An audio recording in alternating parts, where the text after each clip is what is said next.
പോയി കുമ്പാരിമാരെ, ഇന്നത്തെ നമ്മുടെ പരിപാടി പട്ടണത്താണ്. എല്ലാവർക്കും ഉള്ള ഒരു ഡൗട്ടാണ് കുമ്പാരി എന്ന് പറഞ്ഞാൽ അതിന്റെ അർത്ഥം എന്തിനാണെന്ന്. ഏറ്റവും അടുത്ത കൂട്ടുകാരെ വിളിക്കുന്ന വിളിയാണ് നമ്മുടെ നാട്ടിലെ രീതി, കുമ്പാരി എന്ന്. അവിടെ എത്തിയപ്പോൾ തന്നെ കല്യാണ വീട്ടിലെ തിരക്കാണ്, വള്ളങ്ങളുടെ ലഹള. നമ്മൾ പോയ പാടെ അടിപൊളി കേരച്ചൊരു ഒന്നും നോക്കിയില്ല, 5 ഇങ്ങ് പൊക്കിയെടുത്തു. 5 3 ഞാനാ പൊക്കിയത്. ഒരെണ്ണത്തിന് 5 കിലോ വെയിറ്റ് ഉണ്ട്. 15 കിലോ പൊക്കി അവിടെ എത്താൻ ഞാൻ കുറെ പാടുപെട്ടു. ഒരു കിളിക്കൂട്ടം പിറക്കി ഇട്ടതുപോലെ അവര് നമ്മളങ്ങ് എടുത്തു. കാരണം നമുക്കും ഭയങ്കര ഇഷ്ടമാണ്, നമ്മുടെ കസ്റ്റമർക്കും അതിനേക്കാൾ ഇഷ്ടമാണ്. കഴിഞ്ഞ വട്ടം 2-3 വാള മോശമായിരുന്നു, അതുകൊണ്ട് ഈ പ്രാവശ്യം ഓരോന്നും ചെക്ക് ചെയ്താണ് എടുത്തത്. പിന്നെ ഒരു തിരണ്ടി വന്ന് ഞാനും ഒരു അണ്ണനും കൂടെ മത്സരം വെച്ച് വിളിച്ചു. അവസാനം വരെ വിളിച്ചിട്ട് ആ അണ്ണ എനിക്ക് തന്നില്ല. നമ്മുടെ ഈ മീനിനെ വലിയ വിളമീൻ എന്നാണ് പറയുന്നത്. നിങ്ങളുടെ നാട്ടിലെ ഈ മീൻ എന്താ പറയുന്നത് ഒന്ന് കമന്റ് ചെയ്യണേ.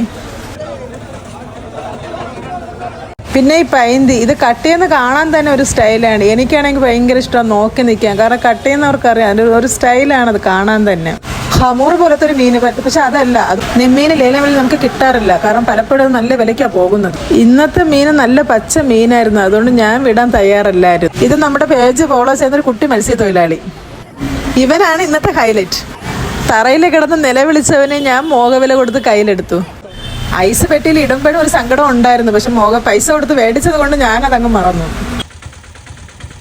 പിന്നെ നമ്മുടെ പതിവ് ചടങ്ങ്, എൻ്റെ പുട്ടടി.